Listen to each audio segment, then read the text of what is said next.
My fiance insists that I cut my family off. I ask that you bear with me as we are testing out some new audio settings and ideas on my channel. It is to only improve it. However, the testing process is not very fun, so let me know your thoughts and I will report back to you soon. This story came March 27th, 2025.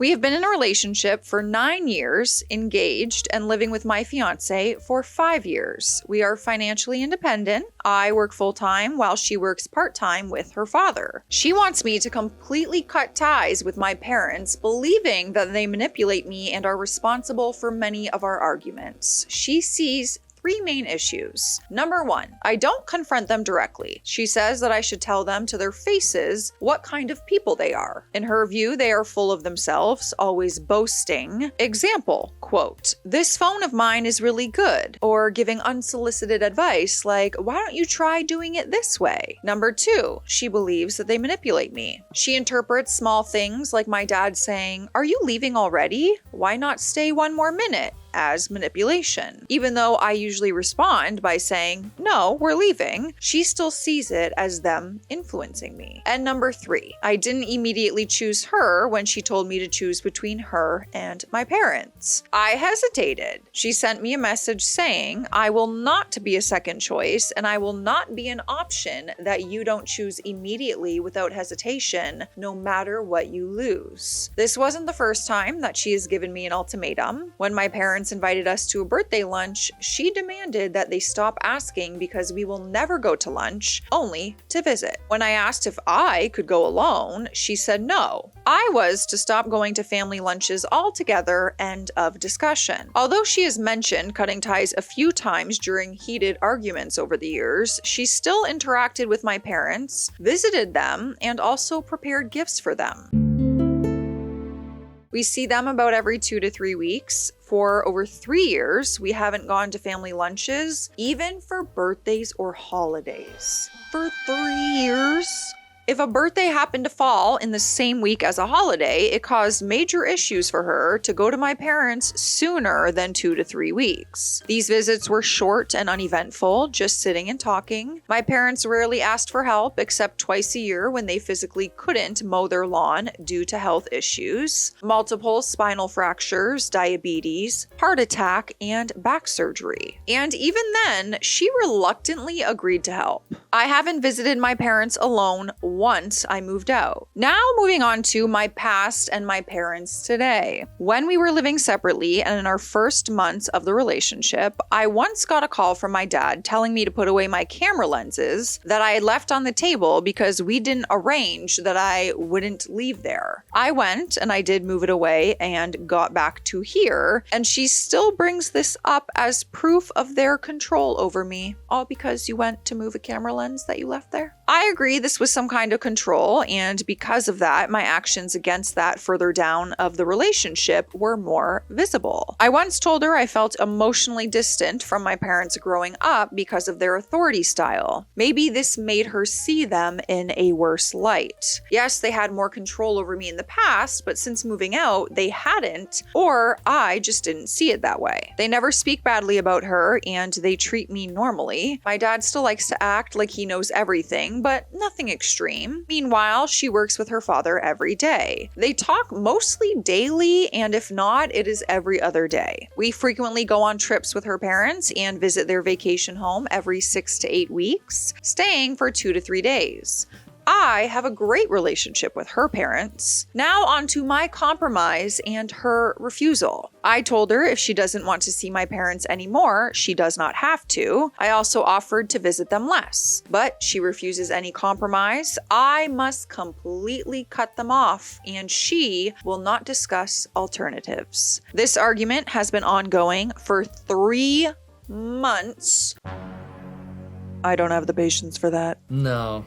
Don't like that. Recently, my dad had a birthday. I visited him alone for 1 hour and 15 minutes. 3 days later, to show her that even birthdays or holidays aren't a priority for me, that alone was enough for her to want to break up with me. Then let her break up with you at this point. During our relationship, I told her my parents didn't mean much to me at the time. I truly believed it, not just because I had to, but still, she would probably have left me if I didn't say it. I told her many times that she is my only priority, and I have also proven it many times. But because I didn't instantly say, okay, I'll cut them off, she sees it as proof that they matter more than she does. The truth is, I don't care about them as much as before, but not to the extent that I want to erase them completely. Whenever I try to discuss finding a solution, she refuses, saying she won't change her mind. It's either her or my parents. If I even mention that they are my parents, she gets even more frustrated. I've always respected her wishes, and when she still maintained some level of contact with them, I thought she was doing it for me out of care. But now she wants this for both of us, not just herself. Edit. To add some context, after 2 months, she suggested a compromise. Only talking to them on the phone for birthdays and sending holiday greetings via text message. It is a compromise, but honestly, considering the drastic demand, it doesn't feel like a real compromise to me. Okay.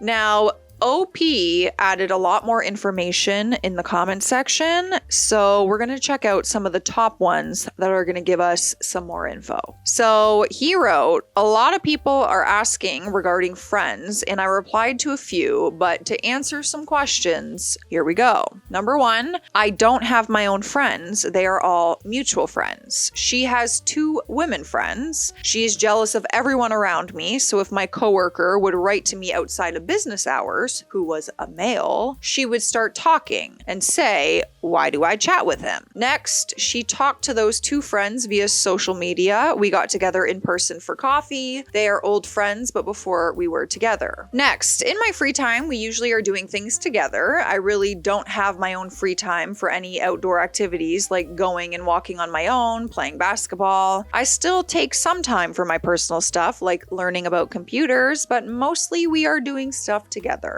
Next, in her free time, those 4 hours per day, working part-time, she watches her own TV series, she does the cooking for both of us, and some of her own hobbies. And next, I pay for all the expenses and bills. When we go to the store, she sometimes will buy some stuff. When we go on vacation, she pays for things like dinners, gifts, etc. The only financial problem which I directly see is if I receive some kind of bonus or payment, she gets really jealous. I am seeing a million red flags here. Can't even count them. Next comment from him. She doesn't give in to compromises very often. Usually it is up to me to either change or we do things her way. I've been aware of this for about 2 to 3 years. I often wonder if I'm not giving enough in terms of love, but the more I think about it, the main problem seems to be that I haven't been able to say no. The relationship is, of course, more complicated than I have written, but regarding just the situation with my parents, I really don't know why she would demand that, especially because she refuses to open up and talk about why. All she says is that she's already told me everything about this over the years, that they are manipulating me and that they have control, but not a single really solid argument on how or when. And regarding therapy, I am looking into it. I just don't see this relationship going well if you both want to be happy. But let's continue. His next comment. As I've already mentioned, I really want to be unbiased. Maybe there's something in me that suggests I was an enmeshed child. Many times when my fiance pointed out something problematic about my parents, I defended them by saying, you know how they are, they just like to brag. I know it's not okay, but I really don't know what to do about it. Instead of telling them directly, hey, that's not okay, I just justified their behavior. At the beginning of our relationship, I showed her that even if something about my parents bothered me, I wasn't able to tell them. For example, they kept asking, when are you coming over for lunch? I couldn't bring myself to say, hey, that bothers me. I know that in the beginning, I didn't know how to set those boundaries. After about 5 years into our 9-year relationship, I started pushing back extremely hard. Whatever they offered, hey, do you need a drill? We have an extra one. I would immediately just say, nope, we don't need it. Even if we actually did, just to avoid further engagement. Financially, they never demanded anything from me, even when I was a child. However, my mom had access to my bank account until I was 24, which was unusual. I eventually removed her access because there was no real reason for her to have it. She only had access in case something happened to me, but my fiance found that so strange, so I canceled it without any issue. My mom didn't even ask why. Now I'm trying to understand the deeper reasons behind all of this. My mom would often say things like, it would be nice if you came over, or you're invited to our wedding anniversary. I was often afraid to say no because I felt like I would hurt her. In the beginning, I couldn't say no, so I just agreed to everything. Yes, I will. Yes, we will be there. But in the last 5 years, that has completely flipped, and I started saying no to everything, which they saw as me pulling away and as something being wrong. They even asked me, is it that you don't want to come, or is it because she doesn't want to? And why is it always a no? I literally said no to everything. I explained that my fiance simply doesn't enjoy these family lunches. They didn't understand it at first, but they didn't push the issue and eventually accepted it. Over time, they stopped asking. To see people's reactions and opinions on why she might feel that way, I didn't even mention how much control there was over my hobbies, friendships, how much I had to report where I was, how I spoke to others, and so on. I am sure that there is something unhealthy in my relationship with my parents. Because of that, I told my fiance, I can go to therapy, you don't have to go with them, and we can just talk about it, but nothing helped. I have a headache over how many issues there are here to work out. Take your parents out of it. I think there are just a lot of other things that might need to be worked out here. We have an update though. The first update came 8 months later. We're now at November 27th, 2025. I'm looking for advice on how to approach couples therapy in my relationship. I want to be respectful of the rules here, so I want to clarify that I am not diagnosing my partner or claiming that she has any kind of disorder. What I can say is that some of the patterns in our relationship have been very intense, and some of them resemble what people describe in this community. I'm not here to label or blame. I love my partner deeply, and I know she struggles emotionally. I've started individual therapy to work on my part and to understand how to support our relationship better. My therapist suggested that couples therapy, or at least a proper clinical evaluation for her, could help us both. But she's very hesitant about it, mostly because she has a deep fear of trusting and opening up in letting someone new into her emotional world. I want to respect that, but at the same time, it feels like we keep hitting the same wall. She currently sees a non-clinical counselor, but there's no structured treatment or assessment. Whenever we hit deeper conflicts, we get stuck in cycles that are extremely hard for both of us. Some of the recurring issues involve strong fears, very high emotional reactions, and expectations that I genuinely try to meet, but sometimes can't without losing myself. I'm not judging her. I simply want to understand how others navigated this and what has helped. Any experiences or advice would mean a lot. I do think therapy is a great option for this relationship, and I'm happy to hear you guys might be trying to go together. Also individually though, we have another update. But first, we're drinking some water. It's Hydration Station. I don't make the rules, except I do. Cheers. You guys have to see my cute little phone case that I got, but the best part is the little dangly I have.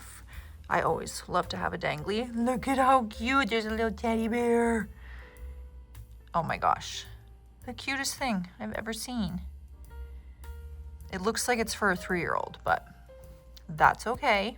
All right, the next update comes 3 months later. We are now at February 14th, 2026. I would really appreciate hearing other people's experiences. For those who have or had a partner with BPD, how did they react when you lost a parent or someone very close to you, especially in situations where you were supporting your parents? For example, staying for a few days with your mom or dad after their spouse passed away, helping with arrangements, being physically present. Were they supportive, distant, angry, jealous, overwhelmed? I'm just trying to understand patterns and experiences. Now, I don't personally know what BPD is off the top of my head, so I am going to Google that for a quick sec to get a better understanding. Oh, I do know what that is. It just did not click. Borderline personality disorder. I knew that.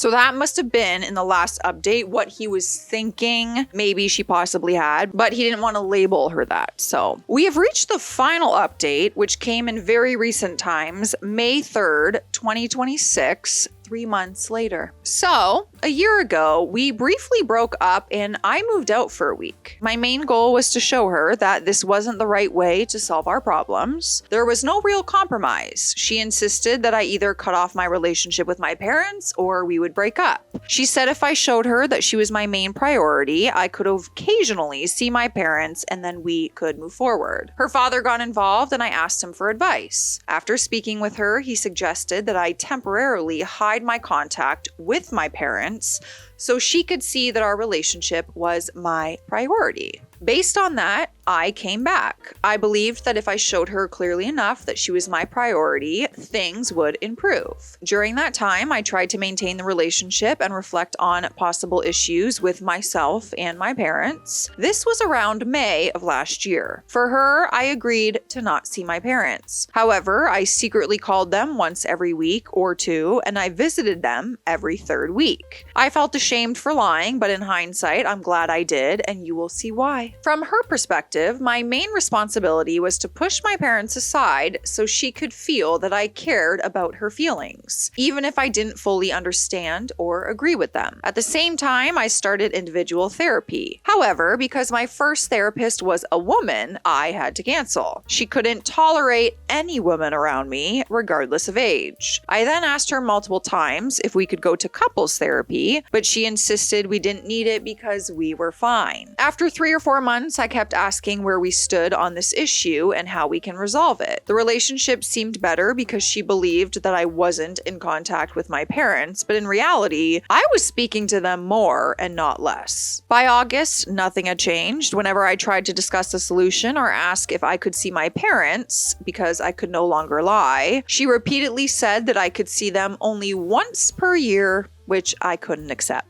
One day, I reached my limit. I asked again, and she told me that if I didn't agree, I could leave, so I did. But my feelings for her didn't just disappear. I moved into an apartment, and we didn't speak for a month. During that time, I went back to therapy with that same female therapist to understand myself about what I was doing wrong, what was wrong with my family dynamics, and why nothing I did ever seemed to be enough for her. After a month, we started talking again. I tried to understand her perspective better, but her reasons remained the same. My parents were too cocky, they influenced me too much, and they complained a lot, especially about my father's health. I tried to find a reasonable compromise, for example, that I could see them without involving her at all. She wouldn't need to attend birthdays or even funerals when time comes if she didn't want to. Eventually, in November, her final compromise was that I could see them 6 times per year for 30 minutes, talk to them on birthdays or holidays, and once per month otherwise, even though they lived only 20 minutes away. I couldn't accept that. My therapist also pointed out these demands were unusually strict.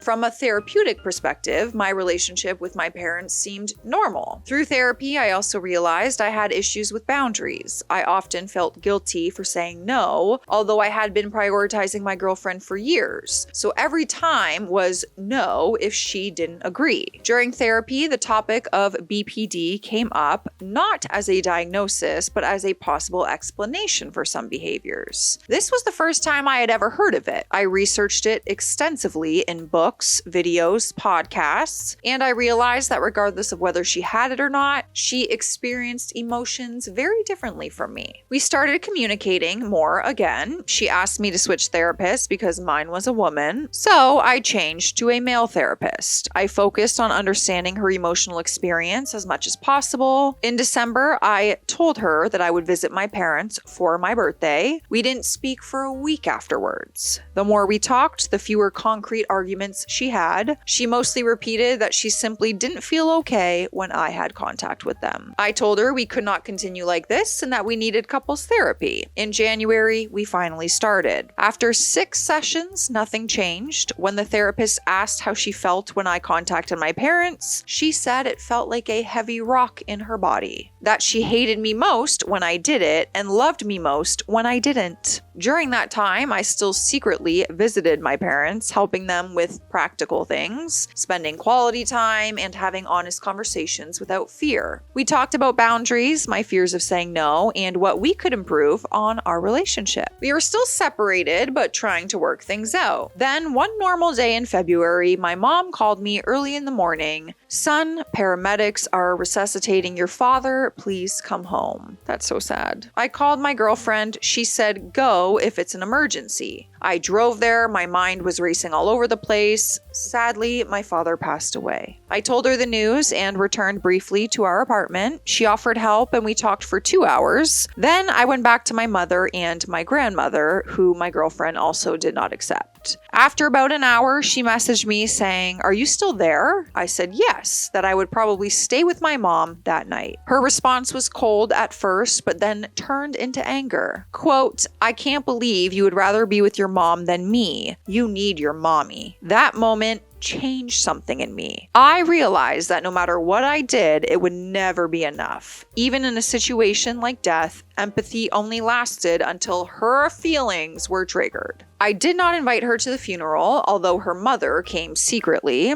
I tried to explain things to her parents, and I even suggested a book to help them understand her emotional responses. After a year of struggle, I lost both my father and my relationship. But despite everything, I feel stronger than ever. It's still hard sometimes, but I don't regret lying for contact with my parents. That time has allowed me to build a deeper relationship with them, especially now with my mother. To anyone in a similar situation, take care of yourself and your loved ones. Understand that people can experience emotions very differently, and sometimes, even when there is love, letting go is the healthiest choice. Amen to that. I mean, I can't even add anything more or better than that. So let me know your thoughts and feelings. And if you've experienced anything like this, maybe with your partner, they didn't get along with your parents or didn't want you around them, let me know. I'll see you in the comment section. Stay classy out there. Stay sassy. Bye.